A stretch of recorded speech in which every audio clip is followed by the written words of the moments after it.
The limited time fusion event for Tatura Rimehide that just launched. I know I'm late to the party because I always record my videos later in the evening. But hey, I want to give you my own opinion about this champion, about which of these epics should you keep or get duplicate of if you're going all the way out for the fusion. Also, I would like to take a look at some of the rares for my other noob to pro free-to-play account. Which rare is worth, obtaining for you guys to also make that decision for yourself.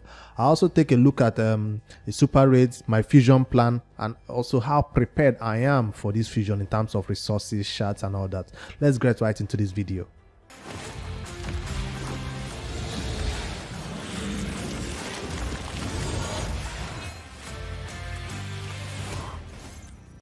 Alright, if you're new to this channel, I don't always say this, but don't forget to like and subscribe for more Raid Shadow Legends content from myself, Bricks5D. And let me get right into these epics because I want to see what they do. I've not watched a lot of detailed video about them. I simply seen some of their pictures and all that. I want to take a look at their skills because this is what determines whether you should keep them or not. I'm going to go full all out for this fusion. That means I'm going to get 2 extra epics and a chance to fuse 2 more epics. So I want to know out of the 4, which 2 should I keep for my account, an endgame account I must say. So on the A1, Umetogi, all right, I'll butcher the names of course. Perfect Veil and Veil. Immediately I see this, I just think of Ultra, what's his name now? The new boss. I always forget the boss. Hydra. Yes. Veil and Perfect Veil. On the A1, attacks one enemy, has an additional 20% chance of inflicting a critical hit if this champion is under Veil. Oh, she's not even placing it. I guess one of her skill will place it. So she has a 20% chance of inflicting critical hit if she has Veil or Perfect Veil. That doesn't mean we're not going to build that with 100% critical hit, right? On the A2 also attacks one enemy. Each hit will ignore 20% of the target's defense. Ignore defense is always good. Has an additional 20% of inflicting a critical hit. Perfect Veil of. So they want us to build her with 80% crit rate. That's what I can just say from this. I swear if this A3 is another single hit, I will lose my shit. Okay, it's not a single hit. Places a Perfect Veil buff and a 30% increased speed for 2 turns. It's not on everybody, it's just on herself. On herself. Then fills the champion storm meter by 40%. So immediately you see a champion that hits one enemy, and then places Perfect Veil on just herself. Already I can tell it's trash because we don't need a champion to be this greedy. Come on, spread the love. You have other allies you're playing with. How can you just put Perfect Veil on yourself, increase speed on yourself? Why not put it on everybody else? So this right here is trash, except you want her to be a solo carry for the new boss, the Hydra boss. Maybe this will be useful so she can take care of herself, but she's not responsible for other members of your team. Maybe you have a solo team like that, because AoE is what we hear is working in the Hydra boss, but I don't think this champion is one I will keep. Let's see the passive though. Whenever this champion is attacked, completely blocks 1 hit, decreasing the incoming damage to 0. This is like Sepulchre Sentinel, right? Then counter attacks with the default skill, which is her A1. When attacked by a boss, decreases the incoming damage by 50% instead before counter attacking. On a 2-turn cooldown, Sepulchre is on a 1-turn cooldown. That has block damage skill is on a 1-turn cooldown. This is not impressive. So no, this is not a champion I'm going to keep. Let me go through the next one and see which one is the best out of all of them. I'll have to keep 2 though. Masamoto, Shadow King faction. So this is, I've not read it through his skill, but already I can tell that this might be a champion I want to keep. Why? Because of Shadow King faction is about to launch, and we need a wide roster to be able to beat that faction. It might be easy because our Great Hall is already buffed up and everything, so we might be able to beat it without even needing special chance. But let's see on the A1, he has a 10% chance of stealing one random buff. That's whatever. We're not even going to talk about that. He has an AoE on the A2, has a 50% chance of placing decreased attack. 50% decreased attack for 2 turns. That's useful, I guess. It's on a 3-turn cooldown though. So this can be booked up to 25%, 75% chance of placing it. That's not reliable. All I can think of for decreased attack is Clan Boss, but since it's on an AoE basis, it can also be used for the Hydra, I guess. And 60% increased defense buff on all allies for 2 turns. Also fills the turn meter of all allies by 15%. This is useful, but it's on a 4-turn cooldown. It's not on a 3-turn cooldown. 60% increased defense on a 3-turn cooldown is what we need on epics, not 4-turn cooldown. Come on. So this automatically makes him a bad champion because it's not a 3-turn cooldown increased defense. I don't care much about the turn meter feel because this will mean it will be bad for Clan Boss because you need him decrease attack, you need him increase defense, then he's also filling turn meter of all allies. He might throw your comp out of sync except you make it work with this turn meter feel if you calculate this into your calculator somehow. So Masamoto is not my second option. Hopefully these 2 left, Visionary will be the option I need. Ooh, this is a nice design.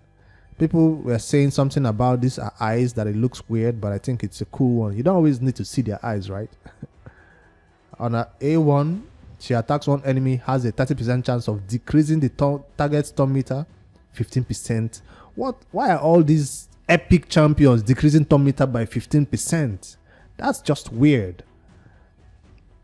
This chance increases to 100% if the target is under decreased crit rate debuff or decreased crit damage debuff. So she has a 100% chance of decreasing turn meter by 15%. Wow. Attacks all enemies, has a 75% chance of placing decreased crit rate, and that one also on all. So she's a debuffer. Decreased crit rate and decreased crit damage is good for those hard hitting bosses, especially in Doom Towers also. But I don't know if the A1 will be a factor that is making her fall short of her placement in the tier ranking. Places a 30% increased crit rate and increased damage. Okay, she has automatically become useful because this is on a 3-turn cooldown and is on all allies, and this will mean our allies don't need to be built with 100% crit rate, and it will give us a chance to do extra damage. A whole 30% increased crit damage is huge. I still don't care about that turn meter field though. She is still available here. 15% turn meter field on all allies. So this is a 3-turn cooldown, so this is an awesome champion. This is one I'll lock to keep. This is one I'll lock to keep. She's an aura of 24% in all dungeons. This is awesome. You know, although we have champions who can do we have champions who can do better? No. Lysandra, those are legendary champions who can do better speed auras for content. Broodlord. So I have one option. Oh, this is a nice design also. He doesn't look dirty. This is all gold metal gear on him. He's a lizard. Yeah, lizard man. I didn't look at the banner. I first looked at his face. I saw like a chameleon kind of face. Then when I looked at his banner, I saw lizard. So I was right. And the A1, I hope is good because I like his design. Each hit has a 30% chance of placing provoke debuff for 1 turn. If the target is under decreased speed, I don't like that condition. Come on. Why do you have to give him this condition? On the A2, places ally protect buff on all for 2 turns, including himself. He usually says he won't place it on himself though, but we know what ally protect does. He places on others, he doesn't place on himself. Then a block debuff buff on that ally for 1 turn. Wait, places a 50% ally protection buff on an ally. Oh, I thought it's on everybody.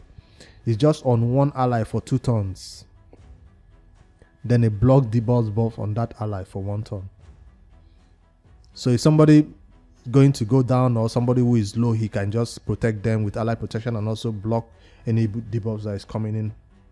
And what else can he do for them? Also places a shield buff on this champion so he can take the hits instead, right? For 2 turns, equal to 20% of this champion's max HP. Is his damage based on HP? It's based on defense. So yes, he will be built with a lot of defense and HP, I guess.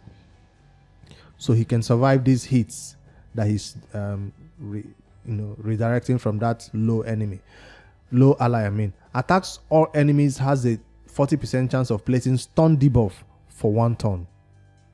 The chance increases to 75% against enemies under decreased speed. What is this guy with decreased speed? I hope he places this decreased speed though, because he has a lot of conditions that rely on decreased speed, and we don't have a lot of champions that place decreased speed in the game. We usually go with decreased defense, increase attack, decrease attack. We usually don't use decreased speed as a criteria when you're going into battle, except for now the Hydra, where we are trying to decrease their speed, and so we can take numerous turns before they take turns. On his passive, whenever this champion is attacked or whenever allies under ally protection are attacked, has a 30% chance of placing 30% decreased speed debuff on the attacker. So he requires ally attack for this passive to work. That is strange. And it can be booked up to 45% chance of placing that decreased speed. But if you want this champion to be useful, I guess you need to bring your own decreased speed champion to the game and not rely on his passive. So I think this champion will be extremely useful for the what do you call it now, Hydra boss. But you might want to bring in your own ally protection, because you can see he places this ally protection on just one ally. Yes, you might want to bring in your own ally protection, so whoever they attack, they will get decreased speed on them. That's how to utilize his passive. So within which epic should I keep? I'm thinking this is the first option and this is my second option. This guy would have been a good second option, but I feel like his conditions are too many. He has too many conditions to make him useful. But I'll come to that conclusion later. I need Shadow King champions. That is the reason why I'm going for this duplicate of this champion. Now that I've decided the 2 champions to go for, let me go through the rare champions. I'll not waste too much time in the rare category. We'll just read through their skills real quick and see which one is useful. This has a leech, decrease speed for 2 turns, increase speed. And I don't want that. Decrease the enemy's max HP by 30%. So that's the first option. When I read through the 4, that's when I'll make my decision on who to keep. Provoke. I'm looking for decreased defense. somebody like a War Maiden, or somebody like an Amiga, turn meter reduction. That is useful. That's my criteria for somebody to keep these days in the rare category. Or somebody that can do 2 poisons on an A1. Or a reviver also. For the Shadow King, that is. Receive 15% less damage from enemies under provoke. Nah. Places provoke. Very low chance. This is not useful. The first champion looks more useful than this one. So the second one is out of the... I'm not even calling their name. I'm skipping through their names because I feel like they're all trash. Rares these days are trash. New rares at least that they're releasing the games. Each hit, 15% chance of placing 30% decreased speed. That's a huge decreased speed though. But we don't get rare champions just because we want decreased speed. Fills this champion's turn meter by 5%. No. Places counter attack. It's not a 50% increase attack, so that means she's trash. A rare champion with 50% increase attack is what we need.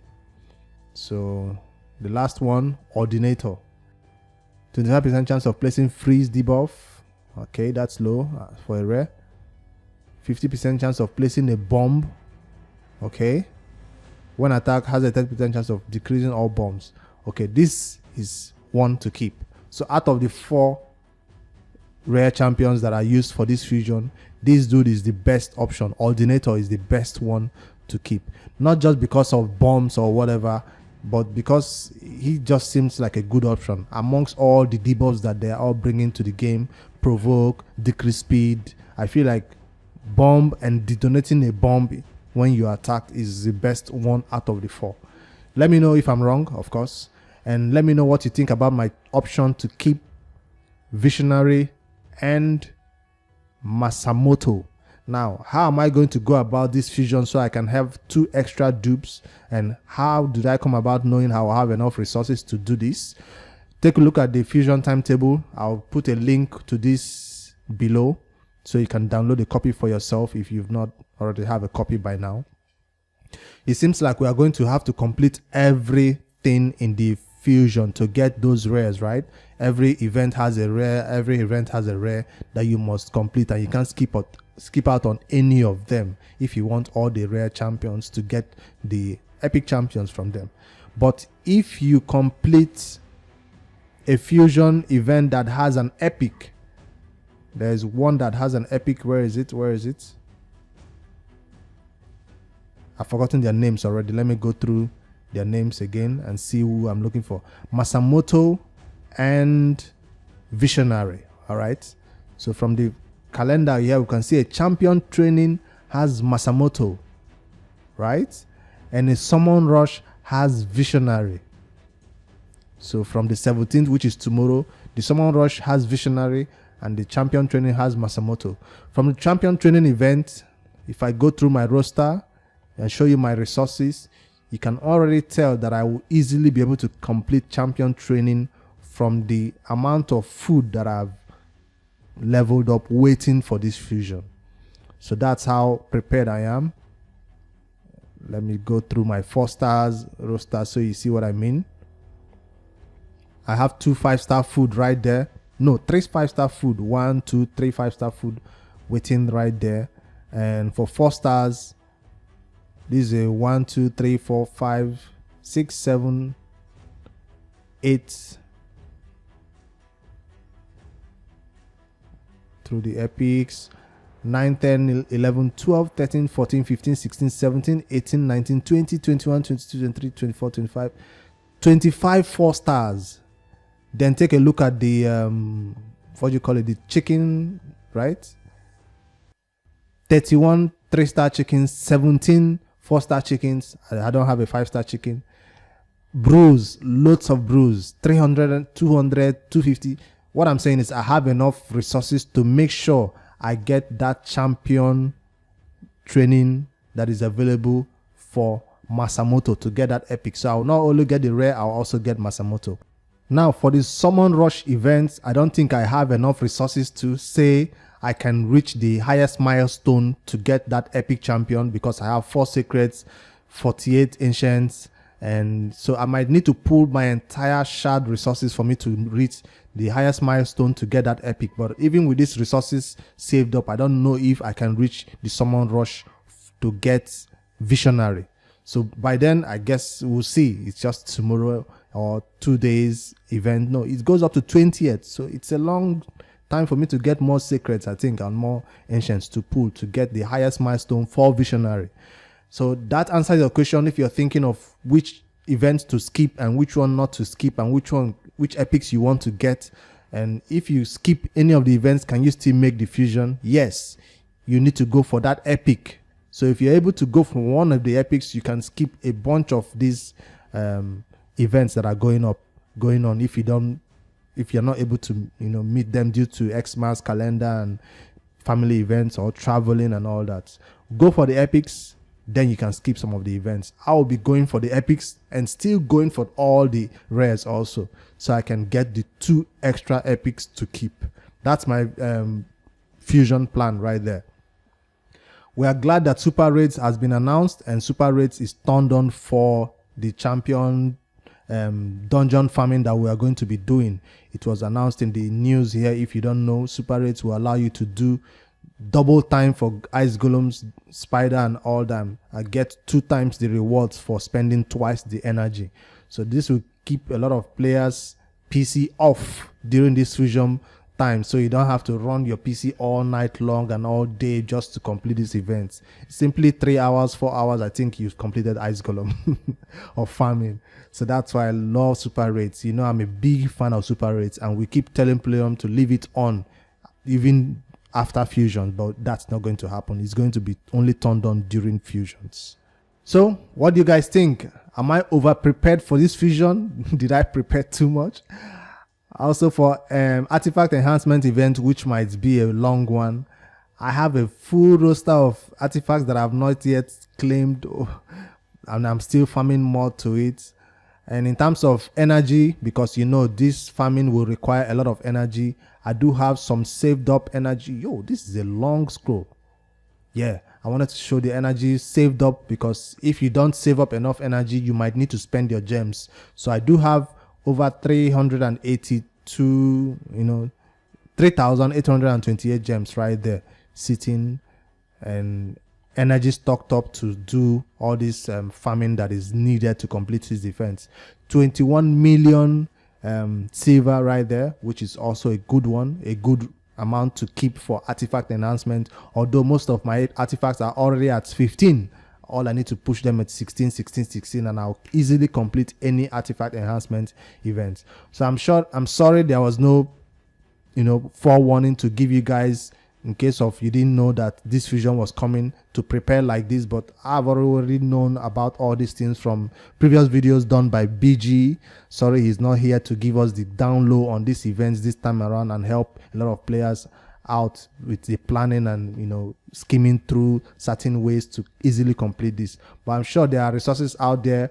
Dedu Jedi did post his own video recently to show that he is going to complete this without pulling any shards. So I'm looking forward to how he's going to achieve that. But I'm going to be pulling shards to get those 2 extra epics.